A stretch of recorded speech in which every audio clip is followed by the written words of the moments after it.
Hello friends, welcome back to the new video guys and my YouTube channel guys. Today friend we are going to talk about how can we off guys do not disturb setting in our oppo phone device. Friends, you want to off your phone do not disturb settings. So friend, how can you off today? I will show you. I will tell you guys. So before starting video friend, first of all go and subscribe the channel guys. Click the bell icon and like the video. So friends, now let's see how can we off do not disturb.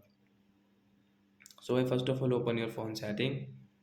And guys, one more thing guys, you can see guys in your oppo phone guys, this moon icon on your screen. So how can you remove this icon? I will also tell you guys.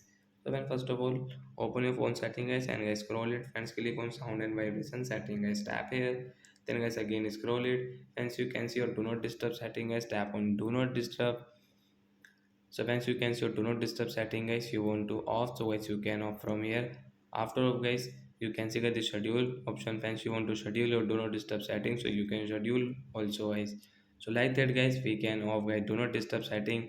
And after off guys, you can use guys your do not you cannot use do not disturb, and friends your phone will ring and vibrate also without any problem guys. So like that guy, we can off guys do not disturb setting, and guys we can remove this moon icon on our screen. So that's it guys, thanks for watching the video, bye guys.